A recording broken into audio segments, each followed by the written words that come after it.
that many programs that do psychiatric service dog work for civilian people. Like the majority of the ones that I found only did psychiatric service work for veterans.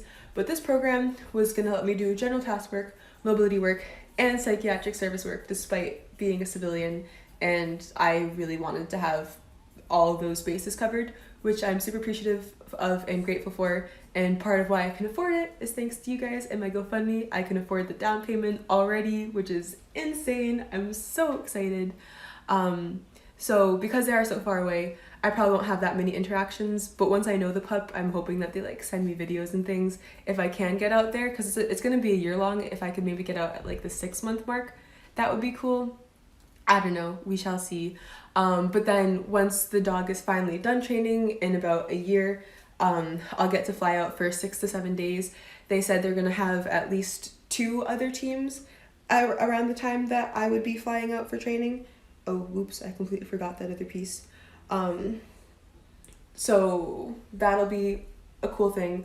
I'm also going to take one person with me. It's either going to be my mom, dad, or my boyfriend, depending on who is most available once I know closer to the date.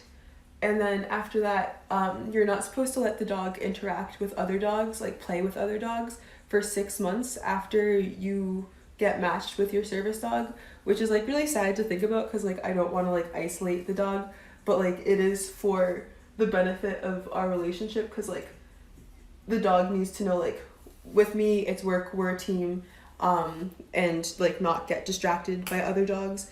And then after that 6-month period, then you can start letting them play with dogs and do normal puppy stuff when they're not working. So yeah, I think that answered the question. For the first 6 months, I'm not supposed to let the dog leave my side, not supposed to let the dog play with other puppies, and like keep them separate. Like if I go to a place or a house with another dog, I'm supposed to keep them like in separate rooms or like have a gate between them, which is intense and a lot. And again, it's like sad because I have a bunch of neighbors who have dogs, and like I want to introduce my dog to their dogs and like have puppy play dates. But 6 months for the benefit of our relationship. I'm 20. It was good enough for the language barrier. Thank you. Je trouve l'accent américain trop agressif. This person said they find the American accent too aggressive. It is harsh. I have an aunt who lives in France who grew up in America, and she's been in France for over a decade, 2 decades, I don't know, a really, really long time. And she's fluent in French. She's been fluent in French since before she moved there. But when she talks in French, sorry, I'm going to say this again in French, but when she talks in French, her accent is just awful. Mais quand elle parle en français, son accent est très horrible. Like, she sounds like that when she's speaking in French. She's completely fluent. She knows everything, but she sounds like that. And she uses that to her advantage. So there's been a couple of times that she's been pulled over while driving in France, and she doesn't have her license. But she's never gotten in trouble for it. And the reason for that is because she'll be like, oh, pardon, monsieur. Like, oh, I'm sorry, officer. I'm an American. Je suis américaine. Et je ne connais pas les lois. Like, I don't know the laws. I don't have my license. And she's been let go like that. J'adore le... I don't know how to say British in French. J'adore le British accent. C'est tellement beau. I love British accents. They're very beautiful. Your trainer is $100 per hour once every 1 to 3 weeks so far. That's a lot, right? Is that it's hard for context, because like although it's like, are you doing service work, or is this just like you and puppy work? I forget if you're training your own service dog. I'm sorry. If it's for a service dog, that would make a lot more sense, because just like service dog training is a lot more difficult and precise. But if possible, ask the vet for recommendations of local trainers that they trust the most. That's a good idea. There's a lot of service dogs in my area, because my school has a program where students can essentially foster a service dog and live with a service dog in training. And so it's the students that are helping the program train service dogs. And wow, look at how thin my hair gets. Like, all of that still needs to get cut off. That's so sad. So there are a lot of service dogs in the area that do see the vets and salons and places around here. So I should definitely talk to them. I have a friend also, my chem lab partner from freshman year. She did the program where they help where they help foster and raise the service dogs. So I also know that I could ask her for some tips and tricks. And if I really got desperate, I could email the professor at my university who runs that program and be like, hey, help a girl out. I'm sure that they'd be willing to. I'd like to think that they'd be willing to. But that is a really good idea. Like if I ever move from this area or like when I'm back home, I should definitely be asking the veterinarians if they have suggestions. You've been known to walk around town using an Irish accent for the day with a couple of friends for fun. That is fun. I don't blame you. One of my favorite things when I was little was like pretending to be from somewhere I wasn't, like with my friends, practicing our French out in public and just like pretending I was a foreigner. Um, how much do I get to interact with the service dog during its training? Probably not that much, again, because it is on the other side of the country from me. So any physical face-to-face in-person interactions that I have, I would have to fly out there and do that.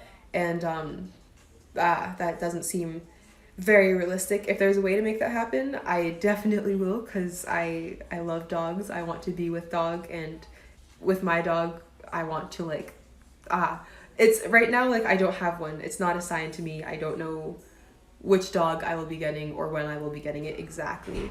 But I feel like once I know like that's my puppy, I'm going to be obsessing and like just constantly want as much interaction with it as possible. So if I can get out there, I will. Am I your mom? No, I'm sorry. What will I name him? They'll probably come, not probably, the dog will come with a name already. Whatever dog I end up getting matched with will be at least 1 year old when I get matched with it. Cause like during the first year they do basic obedience training and like vet the dogs to see if they have an appropriate personality for service work. Cause like not all dogs want to be service dogs. Not all dogs enjoy working. Like I'm sure you guys have seen the puppies online that just love to lie in bed all day and like won't come if you call their name, and they just want to cuddle and be a couch potato, and like they fall asleep on their walks. And some dogs just like being relaxed and don't want to do anything, and that's completely valid. You should never force a dog to work that doesn't want to. So during that first year of life, when they're training and working with those puppies, they're seeing like, are they skittish? Do they behave well around loud noises? Can they ignore food distractions if necessary? Do they enjoy training? Some dogs love training, some dogs don't. So what type of personality do those dogs have? And that's a good way to see like, okay, like should we drop this dog from the program and put them up for adoption as a family pet, or do we keep going with the service dog training? And then that's when you get the match. So I don't know where I was going with this. Can I share the name of the agency? Your daughter desperately needs a psychiatric service dog. Yes, so this program that I'm going through is called Doggy Do Good. The cost of their service dogs ranges from 15 to 28,000. I think 28,000 is the highest that I've seen from their company. And when I was vetting this program, I was honestly a little bit suspicious of them at first because of how different their system was from other service dogs. Like they can make a match within 2 weeks to 2 months, which was much faster than any other program that I'd found. But part of the reason for that is because the cost is a bit higher. And then I forget the other reasons, but I was worried about that, and I was like, can they train the dog to as high a quality as the other programs that I'm used to? And so I reached out to a bunch of different people from that program. Most of the people that I reached out to were wheelchair users or had physical disabilities, but all of them had glowing reviews for that program. All of them had glowing reviews for the dogs and their experiences working with them. So that gave me confidence in going through their program. If you go to their website, they have links to their Instagram, and then on their Instagram they have a whole section for previous graduates. And a lot of people who receive service dogs who graduated from their programs have social media accounts where you can follow the dogs and see what their life experiences are like with the dog. So I'm sure that if you wanted to look for people who got a psychiatric service dog for them, you could definitely find one and reach out to them and ask about their own personal experiences with their program. But so far for me, everything that I've gone through with them has been a positive experience. Thank you, thank you. Random fact myself. In 3, 2, 1. In 6th grade, I memorized 100 digits of pi because I had nothing better to do with my time. My dog's version of being an emotional support animal is essentially mauling me with attention when, I'm assuming you're going to say, when things get bad. Same. I had an issue, I have an issue with self-harm when I am very upset. And that's something I'm still working on, have been working on for a while, but it is still an issue. And then I also unintentionally, subconsciously self-harm. Like if I get too stressed or anxious, I'll just start scratching at my skin. Like, I don't know if you guys have seen this on my arm, but like that was from a really stressful day. And so with my previous dog, my emotional support animal, this was the only task that I trained her to do. And don't worry, I wasn't one of those shitty people that like impersonates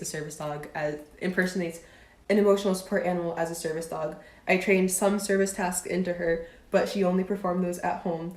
But like whenever I was upset, like if I was hitting myself or scratching myself, like she would come over to me, and that in itself was enough to help me stop. Because like if I'm hitting my head and she's like trying to nuzzle me and get pets, I don't want to accidentally end up hitting her. That's like my worst fear. Like it's like when I'm upset and in the moment, I know it's not okay, but it feels okay to hurt myself, but it does not feel okay to hurt my dog. I would never ever want to hurt my dog. So that was a great deterrent for me. And I didn't really have to do that much training for her to do that. Like anytime that I was upset, she knew, and she would come to me and she would try to comfort me regardless. It was just like when I was engaging in those behaviors, she got a little bit scared, which makes sense. And she would like sit further away from me and not want to come near me. But the second that she came near me, that would just make me calm down and find a little bit more chill. I'm not Candace. There is a Candace who has a service dog though. If you aren't following her, she's cool. You should go follow her. Thank you for all the congratulations. Hello from Colombia. Welcome, welcome. I'm waiting for the chat to upload. I'm sorry. Update. If I could pick a name, what would it be? I feel like part of like picking the name like depends on what the dog looks like and also the dog's personality. But I'm a fan of French names, like French pet names. I named my previous pup Milou, and honestly, I have no idea what I would name this new dog if I had the chance. Like I haven't been thinking about it because I've just been assuming that I won't be able to. But definitely something cute and creative. I have no idea though, I'm sorry. Peace and blessings to you too. Your daughter takes in a rescue dog. One is so crazy. My pup was a rescue, and she had some behavioral issues that we were never able to fully get past. She definitely improved a lot while she was with me. But getting a rescue can be a lot of work. I think it also just like depends. Like with her, I knew like going in that she had some issues. I wasn't a dog person. I'd never had a dog prior to getting her, so I didn't fully understand what I was setting myself up for. But like I knew that she had some issues with aggression when I adopted her, and it's like if you adopt an aggressive dog that's already aggressive in a shelter, you're gonna have to do some training. And for some dogs, they heal and recover really quickly, and that's fantastic, that's great. Unfortunately, that was not the case with my Pucha. But again, like just know what you're getting yourself into. Some people are so good with dogs, and adopting an aggressive dog is the perfect thing for them. Like one of my neighbors with the 2 pit bulls, one of them used to be a dog fighter. Like one of his pit bulls was a dog fighter and constantly used in dog fights. But he is the sweetest, most loving, adorable little pupper. And he runs up to everyone he sees and he's like, love me, pet me. And it's like, okay, Opa, I have to give you love. So know what you're getting yourself into. Have trainers if you need them, or like be confident in your own training, or like don't adopt a dog with pre-existing issues if you know that you can't handle it. Marcelo de Belém do para Brazil. I'm sorry, I don't understand enough Spanish. I'm not paralyzed. I either have a autoimmune or neurological disorder that causes extreme widespread weakness throughout my entire body. I messed this one up while I was combing. And I'm still in the process of trying to get a diagnosis. It's been about a year and a half of being undiagnosed, and well, yeah, it's been about a year and a half of being undiagnosed, and I'm still trying to get answers. This month, I have an appointment at one of the local teaching hospitals with a neurologist, which I'm excited about because I've seen quite a few other neurologists in my area, but none of them have the equipment to run more tests, and I need more tests compared to what these doctors can run in my little rural, suburban, I don't know, middle of nowhere area. So I'm excited for that. Hopefully she can run more tests and find some more answers. I'm also getting an EEG done to see if I'm having seizures or not. Hopefully not. And then I'm doing a drug trial with my rheumatologist. And then I have a modified barium swallow test coming up, which means like I'll swallow some barium so they can see on an x-ray, and a speech pathologist will be there to see like what weird things are happening in my throat because I have issues with swallowing. And my GI said that this might also give some insight to my general neurological issues, so that's also exciting. And then I think that's everything that's coming up right now. That's like this next round of medical stuff that has to happen, and then waiting on those test results, seeing what's happening, and then hopefully getting an answer, hopefully getting a diagnosis, but probably not, because I used to get my hopes up every time for an appointment. I'd be like, okay, this is the appointment where my symptoms are going to come together and make sense, or this is the appointment where they're going to run the test that gives an answer. And that happened, kept happening, kept not getting answers, and the feeling of being like, it's going to happen this time, it's going to happen, and then having it just get shut down again and again and again. It's a little too much, so I try not to get my hopes up too much. They gave you an EEG too. Your arms get weak with repetitive movements. It keeps you from driving. Any type of movement makes me weak and tired. Yo, Sydney, second dose tomorrow. We're second dose twinsies, almost, sort of. I'm nervous for it. Are you nervous for your second dose?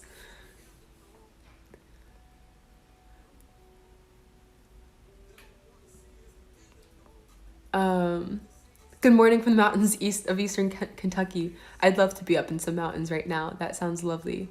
Have I ever seen Friday? Is that a movie? If so, no. Contrary to what I believe in, Alexandria Louisa? What?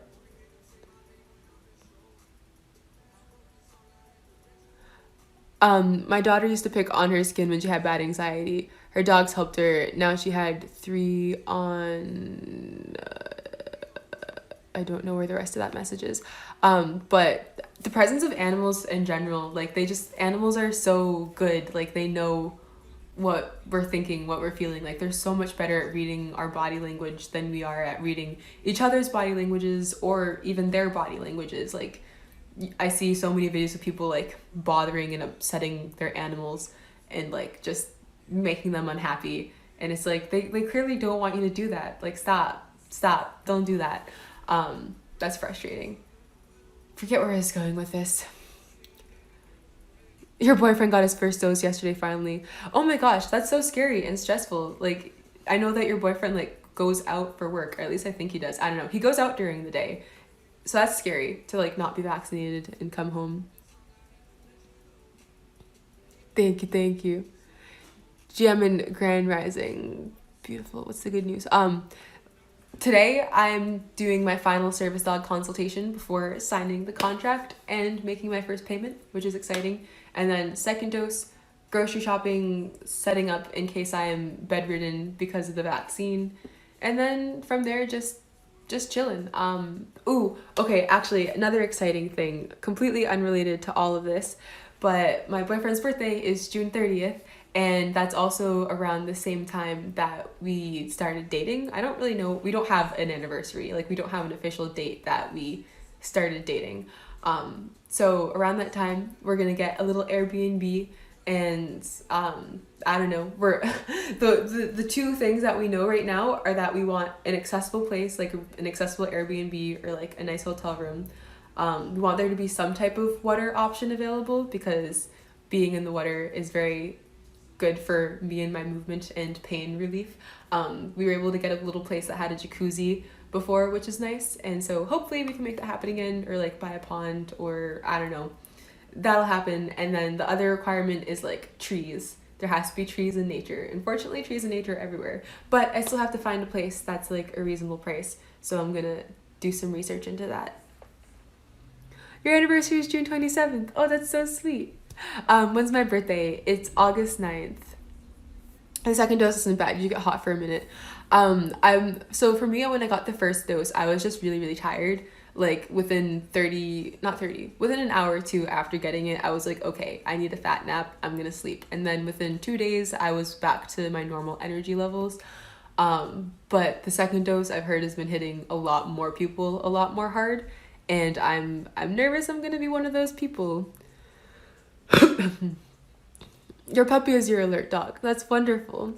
How are relationships for me? They're really good. Honestly, all of my friends are super understanding and supportive and like chill with all the wheelchair stuff. Like I always feel so bad because I'm like, the chair is so heavy and like you have to put it in and out of your car and it's like so much extra work and I feel really bad. But they don't say anything about it. They don't make it into a big deal. Like they do what they have to do to include me and get me to all the places that they're going to without making me feel like it's extra, which I'm so grateful for and so appreciative of because it doesn't always work out that way.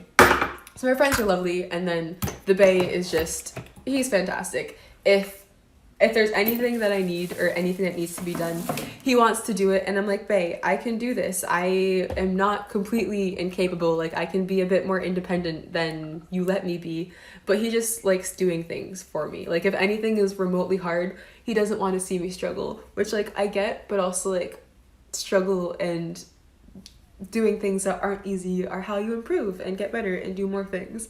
But he's not always with me, so when I'm with him, if it's just for a couple of days, it's like, okay, you can be extra and do all this stuff for me, and then during the time that I'm alone, I'll use my spoons more and do other things. And like, okay, he does have a good argument because everything does take a lot of energy for me, and so if he's with me and he can just do everything to help me save energy, then he and I can do more other things that are fun that don't, I don't know, then I have more energy to put into other things.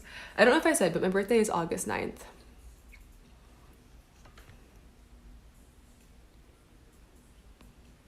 Want to go to Vegas? Yes, let's go, Sydney. That would be so dope though. Once I turn 21, Vegas trip.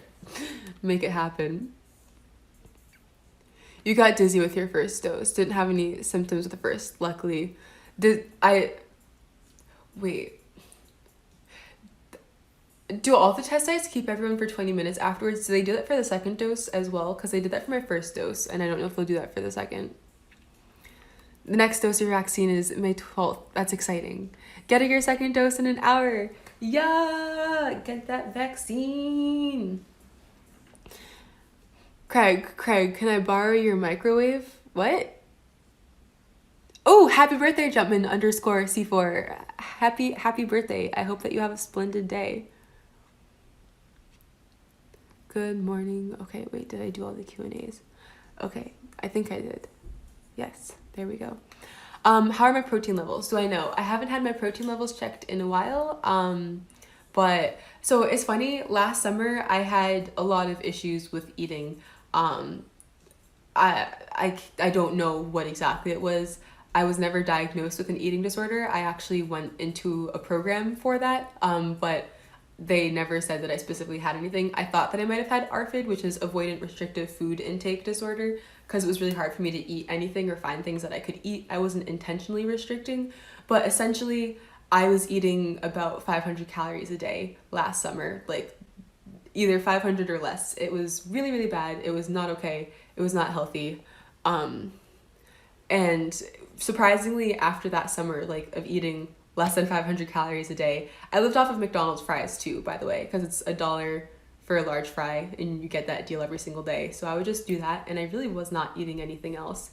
And despite doing that for like 2 whole months, at the end of it, all of my blood levels were relatively normal. Like my vitamins were all good. I wasn't deficient in anything, which was insane for living off of French fries.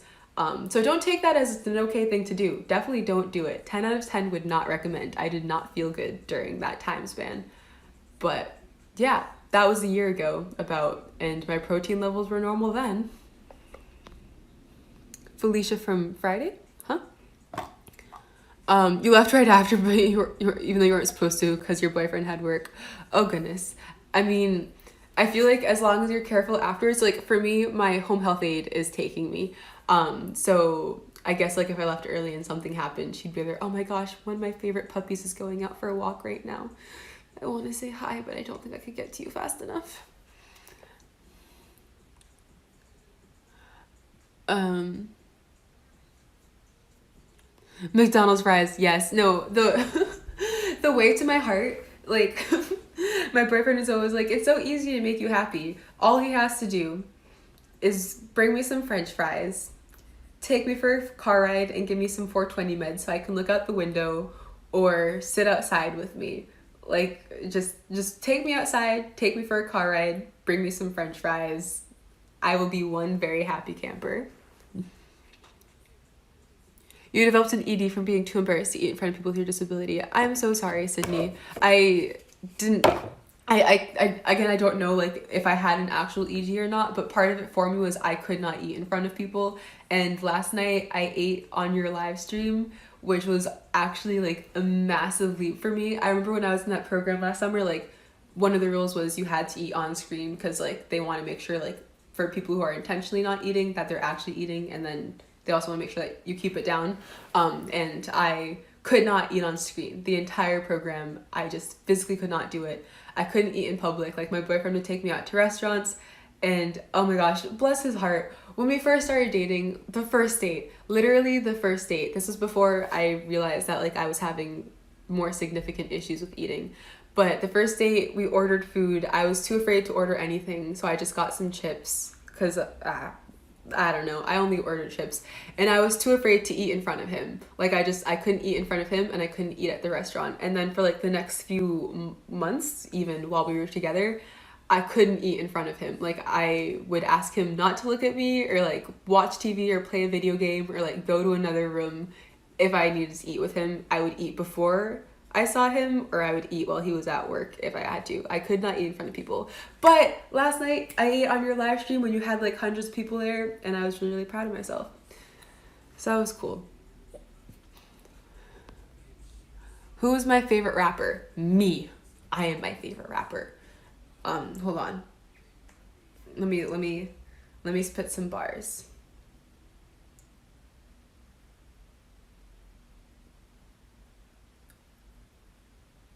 I'm trying. Okay, I was gonna try and sing a cringy rap thing. When I was in elementary school, I wasn't allowed to listen to. I mean, I was allowed to listen to things. I don't know. I what I listened to was educational rap music, and I'm embarrassed to admit this, but I actually still sometimes use my educational rap from third grade on tests. Like, there's one song where it's like the way that I remember circumference of a circle is 2 pi r is thanks to this song.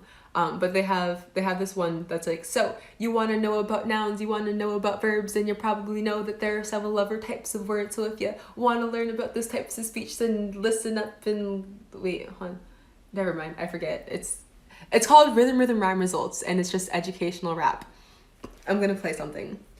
Down through the valleys, rivers, and lakes, there's so much to see in these 50 states. YouTube rhythm rhyme results. Let's go. This is my childhood bop.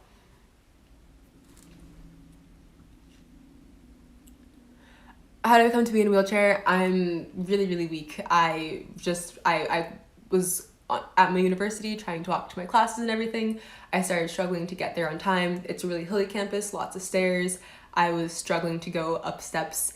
And then eventually I also had a cold during this time, and I was getting 2 hours of sleep living off of chips and Pop-Tarts. So I was like, okay, I'm an irresponsible college student. But I started eating healthier, the sickness went away, I was getting enough sleep, but the tiredness, weakness, and fatigue kept getting worse. So I was like, no bueno. It got to the point where I was getting to my classes late, and then eventually I collapsed walking back from one of my classes, and I was sitting on the pavement in like freezing temperatures for 3 hours before I was like, okay, I can't get up. This is a problem.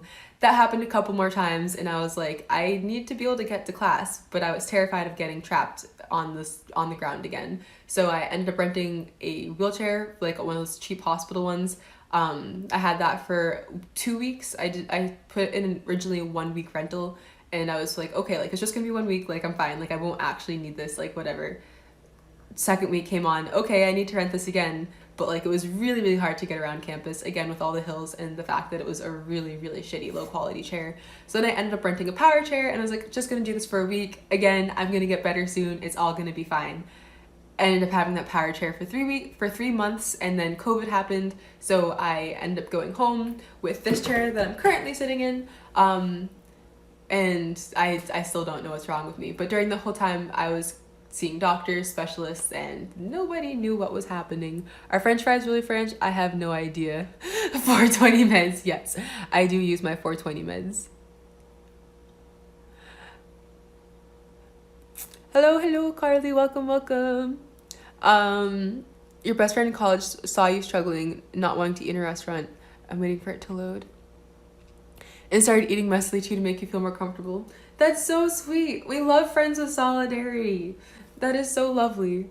I'm so glad you have friends like that. This rule is spitting. Oh my goodness, I'm not that great. Had they ruled out MS? Okay, so really early on when I first saw my neurologist, I'm undiagnosed. It's either a neurological or autoimmune condition. Still trying to figure it out. But when I was first getting my testing done, like when I saw my first neurologist, he was like, okay, like we'll schedule you for an EMG. That's when they like put little needles into your muscles to test the electricity, and they also like shock you to see what the response time is. And so they did that, and then like they said that I had like a pinched nerve in this elbow, and now I have a pinched nerve in both my elbows because they did one this year as well. And around that time they scheduled my first brain MRI, cervical MRI, and lumbar MRI. All of those came back without any major issues that would indicate what was going on with me. And they also came back clear of any signs of MS. So my neurologist was like, yeah, like you don't have MS. I forget what exactly he said, but in my head I was like, okay, cool. I definitely don't have MS. Like it's not on my scans. I'm good. MS is not one of the options for me. We're looking at other diagnoses. And then this year I had another brain MRI just to like see how things are going, what's going on. And he told me, well, you don't show any signs of MS yet. And I was like, yet? I spent the whole last year thinking that I don't have MS, that I won't have MS, and that MS is not an option for me. But apparently that's still back on the table, because you can have MS and have the symptoms of MS without having the physiological signs. Like you can have the symptoms without having brain leisures yet. So that could be a thing. Essentially, I won't know if I have MS or not until I definitively do have MS, or until they figure out what else is explaining all of my symptoms. Have I ever spoken to a neuropathic doctor? No, I have not. At this moment, so I forget when exactly, but I started asking about seeing a geneticist because I thought that maybe that could be helpful, because part of what happened, it all started when I was sick, right? Like I went for a 45-minute run the week before it all began. Like in my head, when I think about it, the week before it all began, like when I first got mildly sick, when I first got a little bit tired, where I was still getting to classes on time, where I just felt under the weather. So like a sickness happened, and there are certain sicknesses or viruses that can trigger pre-existing genetic disorders. Like you can be predisposed to have a genetic disorder, and then you can have a sickness that unleashes the beast. And on top of that, having whatever sickness it was, I don't know what I was sick with. But on top of that, at that time, I also had a significant vitamin D deficiency. Like it was really, really low. So I'm wondering if maybe the combination of a really bad vitamin D deficiency and that cold, if that could have triggered a genetic thing for me. But they're like, no, like you need to do more neurological and rheumatological stuff before you can see a geneticist. And I was like, okay, cool, whatever. So, oh wait, naturopathic. I thought you said neuropathic. I also haven't seen a naturopathic doctor. Someone said, thank God, no MS. I'm sorry, but we don't know. Like it could be. It's not guaranteed that it's not MS. French fries are from Belgium. Okay, good to know. Doc gotta throw hands for that. Yeah. Um, Wait, okay. That's how I found out I had MS. My MS deals more with pain. Found out after your car accident. That's it can also, like, you can have the lesions but not have symptoms yet. It's strange. Like, you can have physiological signs of MS but not have it, like, impacting your body in a noticeable manner, or you can have it screw with you and you can't tell until later down the line. Isn't it fun how our bodies work? And things like that happen. Like, it's known in the medical community that MS can function that way. And yet doctors will have the audacity to act like if they can't figure out what's wrong, then there is nothing wrong. Like, there's so many people that are just told it's all in your head, there's nothing wrong with you, because their scans are coming back clear and not showing anything. It's like, you don't fully understand the human body. You don't. So if someone's telling you they're in constant excruciating pain and they can't do things, they're in a constant excruciating pain and they can't do things. You need to address that. Even if you don't know how exactly, it doesn't mean that it's not real.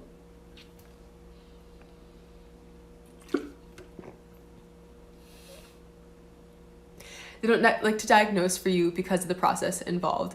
Honestly, I think that some doctors just get kind of lazy and don't care. I have one friend who has a bunch of different conditions and there's a lot going on for her health, and her doctors, like, will just, like, not want to hear it all. Like, they'll just want to focus on one thing, but, like, your whole body's connected. Like, every system works with other systems. You can't just look at one thing if someone has co-occurring conditions that affect their entire body. But they'll just be like if you go to a neurologist, they want to focus on neurology. Like, I've gone to doctors that have told me to stop talking about certain symptoms and focus more on other ones. And it's like, I know, like, you're a neurologist, but I'm throwing up all the time. I have GI symptoms. I have gastroparesis. Gastroparesis is neurological. Like, it's related to my nerves. It's my vagus nerve. But go off. I guess that's not part of your area of expertise.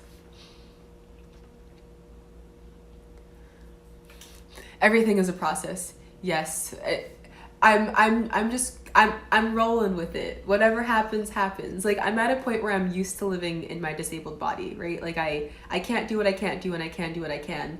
And I'm also used to things progressing and ignoring the fact that things are progressing and then noticing it like 2-3 months down the line. Oops. Unintentional, but it happens. Good morning, Emmett. Welcome. I'm doing good. I'm happy. I'm having a good day. Frick, what was I talking about? I forget what I was saying. Oh, right. I'm used to being in my disabled body. So, like, for me right now, getting a diagnosis just means knowing what's happening. Like, having an idea of what to expect, having an idea of comfort and stability. Like, I want to know, like, because I've been progressing and things do keep getting worse. I want to know, like, do I have a time limit? Like, how quickly is it going to happen? Like, should I be dropping out of school and, like, doing whatever the heck I feel like doing? Or do I have, like, 10, 20 years, 30, a whole lifetime, and I need to be ready for that? Am I going to get better? Am I going to be in constant pain? I don't know. It doesn't really matter if I'm going to get better or be in constant pain, because I know how to live and be happy with constant pain. I just want to know what to expect. Like, I want to know what's happening in my body. When I stop being able to move, when I go completely numb, when it's hard to breathe, I just want to know what's causing that. Like, I'm used to it at this point, and I'd like for it to stop. I wouldn't be opposed to that. Like, all of the bad negative symptoms, I don't know. I've adapted. I've gotten used to it, and so it's like, if it's worst case scenario, I'm ready for that. I just want to know that it's going to be worst case scenario. People don't realize that when you're deficient in vitamin D, it can affect you physically. Yes, and if you have co-occurring conditions or other things going on, it can really, really impact you. Like, there's quite a few studies that I found of people that had vitamin D deficiencies and then needed wheelchairs afterwards. But they had specific co-occurring conditions like diabetes or, I forget, I don't know, some of them were elderly, which was like the co-occurring thing for them. But vitamin D deficiencies can be pretty serious. Pretty serious.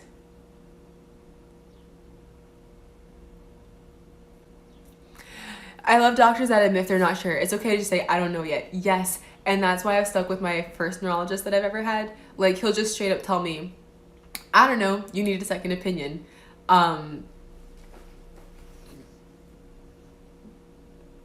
Or he'll straight up say, like, when he doesn't respect someone else's medical opinion. And he'll, like, tell me why, and he'll go through it and be like, okay, like, this reasoning, that reasoning, I disagree. You need a new opinion.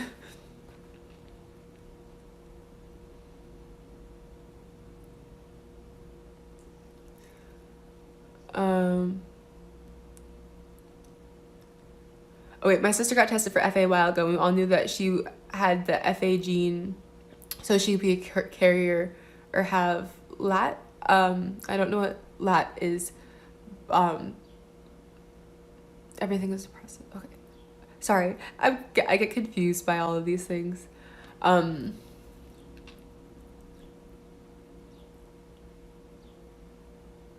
whoop. Late onset. Oh, okay. Late onset. So for years, you just had to wait and hope she didn't develop symptoms. Oh my goodness, that's so stressful. She's 30 now and nothing, so we're pretty sure she's just a carrier, but always possible, scary. Wow, that is so stressful. I, wow, dang. Tokyo Drift. Hello, hello. Um, is that a fountain of youth? No. Did I put something on my head? I don't know. Um, ooh.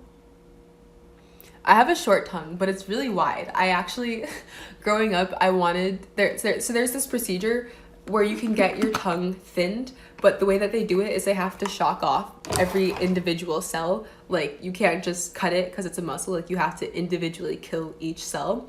So like, if I have my tongue completely relaxed, this is where it likes to sit. Like this is the most comfortable place for my tongue to sit. And it takes extra work. Like I have to think about it to keep my tongue inside of my teeth. So that's why I talk kind of blah, blah, blah sometimes. When I start talking too fast, I can't keep my tongue in the right place. And I'm always biting it. Like in there. Like when I'm talking, my tongue is usually in that spot in my teeth. Like I'm actively biting my tongue while I talk.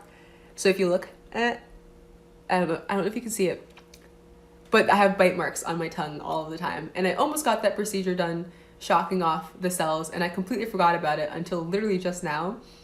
And I kind of wish I had it done. That would have been so nice, but this is my wide tongue. And I haven't found anyone else that can do this, who can flex their tongue this way, so it looks weird, but I haven't met anyone else who can do that. Let me know if you can. Same, if a cure comes for FA, awesome, but you're not wasting your life waiting for it. Yes, definitely. I feel like people see like disabled lives and like, oh my gosh, like the disability that you have, like that makes your life so horrible, that makes your life so awful. And it's like, yes, I do struggle with things, and like there are times when I get angry and upset and cry and like wish that things could be different. Like the other day I started crying because like I wanted to walk through a stream with my toes in the sand and I can't. Like that, I can't. And I want to be able to do that, but I can't. Or like I'll be in so much pain that I can't move and like I'm throwing up and I'm like, F this, I'm over this, I don't want this anymore, I hate this, I'm over it, give me something different. But it's not always like that. Like those moments happen and I just have to acknowledge like, yeah, this is unpleasant, this is shitty, but like my disability doesn't ruin everything. Like those specific moments, they're hard, they hurt. Pain is inevitable, suffering is optional. Like right now, I'm still in pain, but I'm vibing, I'm having a good time. Like things can be less than perfect, but still enjoyable. Like nobody has a perfect life. Everybody is struggling with something. Like it's just a different struggle and you get used to it. Like that's another thing. Like I feel like all humans, like if anyone were to be in my shoes, like it's just human nature to try and keep living and surviving. Like this is the one life that I get. I gotta make the best of it. Gotta enjoy it to the fullest. Am I able to avoid COVID-19? Yeah, so I've been pretty isolated. I'm alone by myself in the studio, so like I don't have to worry about roommates coming and going and bringing in other types of contamination. The biggest issue was just like I wasn't able to live by myself. Like I needed friends to come over and help me, so I had to like, it was really hard finding times when they could isolate and quarantine and get tested and come see me without the risk of bringing me COVID. So that was a bit difficult, but now that things have calmed down, and now that people are vaccinated and I'm vaccinated and I have vaccinated friends, it's become a lot easier. But fortunately, all of my classes were online, remote. The only times I had to go places in person was like grocery shopping and picking up medication. Hello from Sweden. Welcome, welcome. Oh, wait, okay. Ooh. Okay, it's loading.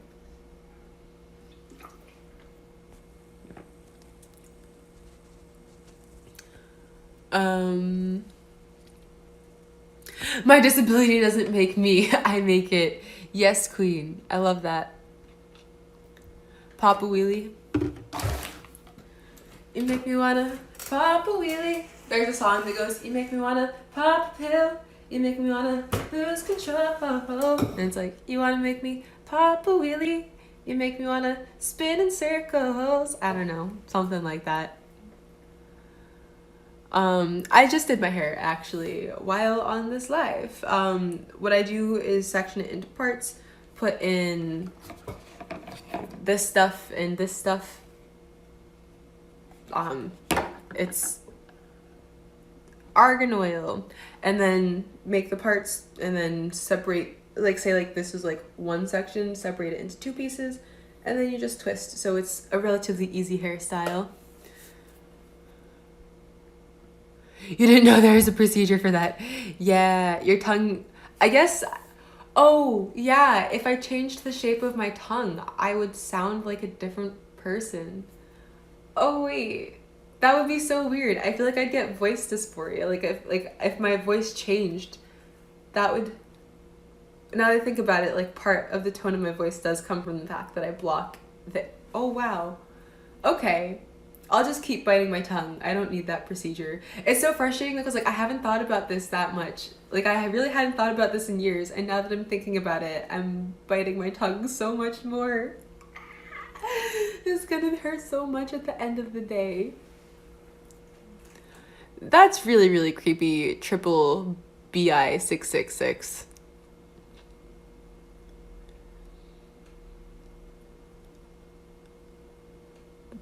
Thank you.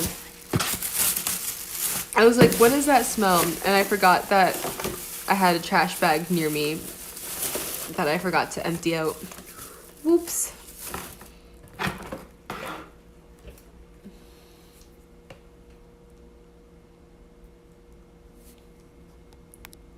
Sorry.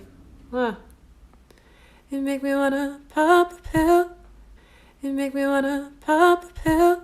You make me wanna lose control. Do I have a lot of upper arm strength? No. I have a decent amount. Like I can pop a wheelie in this chair. This chair is not hard to pop wheelies in though. Like my center of gravity is further forward in the chair. So like when you say you have like a seesaw, like if you put it in the center, it goes back and forth pretty easily. If you put it here, it's really easy to like tip it that way. But if you want to push this way, it takes a lot more force to get it up that way. So if you have your axle at the back of your chair, popping a wheelie is a lot harder because you have all of that weight to get up. But if your center of gravity is here, it's a lot easier to pop your chair back. So I can pop wheelies in this chair. That's not strength. I cannot in that chair. I can with the power wheels, but that's because it has power wheels on it. So for me, like I can't do a push-up. I used to do push-ups. I don't know how to give like a good comparison to strength. I'm about 125 pounds and I can push myself up that way. I can hold a gallon of milk next to me like this, but if I were to like push it away from my body like that, I could not do that. Could not push it over my head. Like even those like bottles of juice that are like smaller than a gallon of milk, I can't move that away from my body. That's kind of more of a core issue though, I guess. I don't know. But upper body strength is definitely an issue, just not as significantly as it is for my lower body. My ethnicity, I'm mixed. I'm African American and European.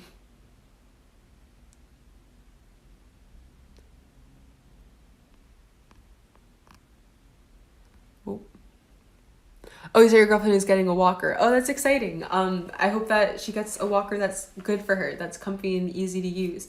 I was hoping to get a walker back when I was first seeing my PT in this area, but I've progressed to a point where I don't think that that's realistic right now. So I need to. I really want to walk more. Like I'd become complacent with like losing my walking ability. Like I was falling a lot more, and I was like, okay, like it's not safe to walk. It's dangerous. I'll just use my chair a lot more often and rely on my chair. And then I did that, and I was safer. I wasn't falling. I wasn't getting covered in bruises every single day. So that was really nice. But then one day I tried to walk again, and I was like, oh wait, I can't do that anymore. like, okay, this is also part of why I want a diagnosis, because it's like, is it even worth it for me to bother trying to learn to walk again? Like, is my body physically capable of regaining that strength? Like, am I able to relearn that coordination? I don't know. And so I could spend like days and hours of time trying to walk, using all of my energy, putting myself through lots of pain just to not get any better. Or maybe it'll work and be worth it, but then like, how worth it will it be? I don't know. I want a diagnosis.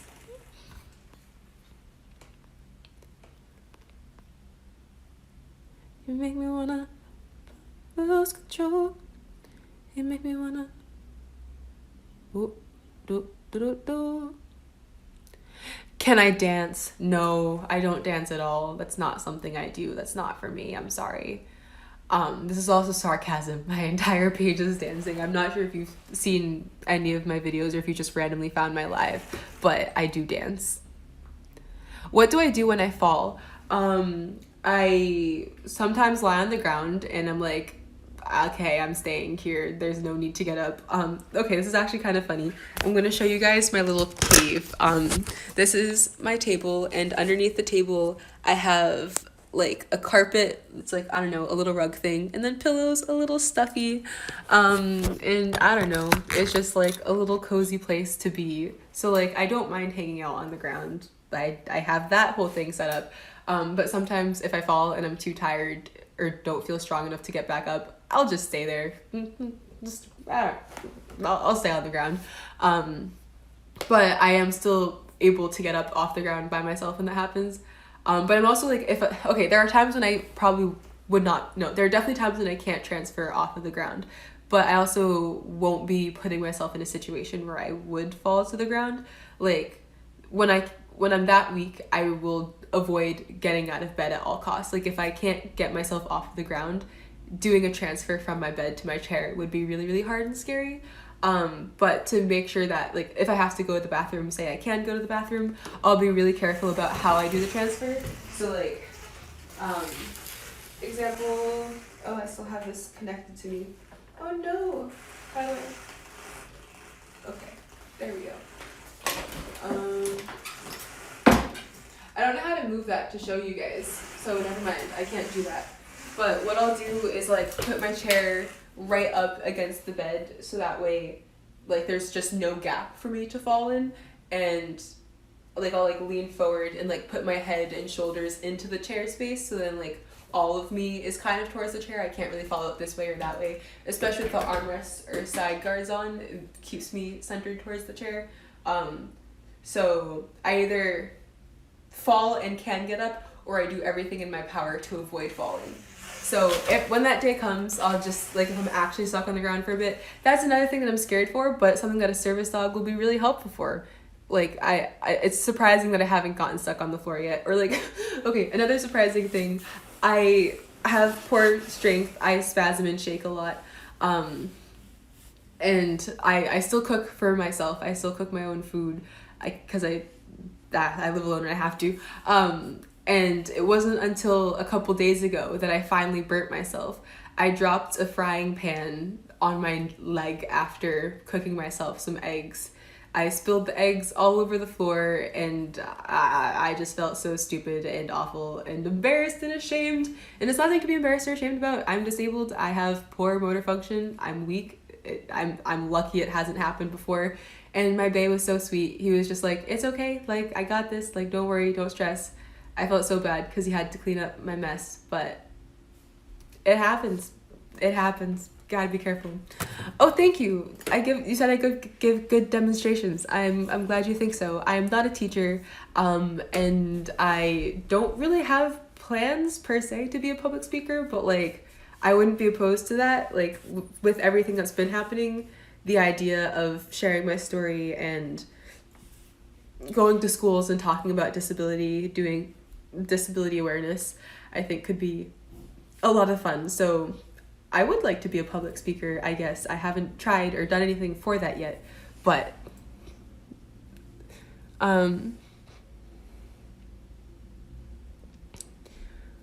your girlfriend managed to pull up on a bar. That's awesome. I'm proud of her too. You could tell her I said that.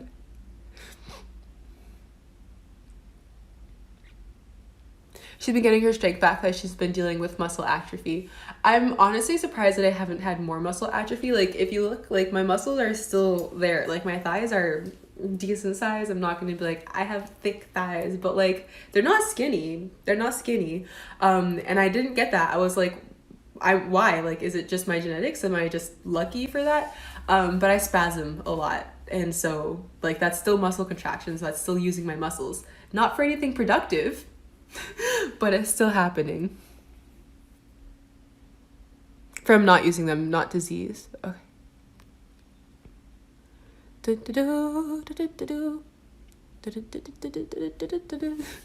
I love those emojis where it's like eyes and then the mouth like right in the center. It's such a vibe. It really is. Oh my gosh, a TED Talk. I mean, if TED Talk wants to have me, I'd be honored, like so honored. Have I met Holden, your guy? Are you talking about Holden, like, wait, I don't want to say, I think he has his last name and his username, I'm not sure. Holden P? I don't know who you are either, P King. I'm confused, I'm sorry.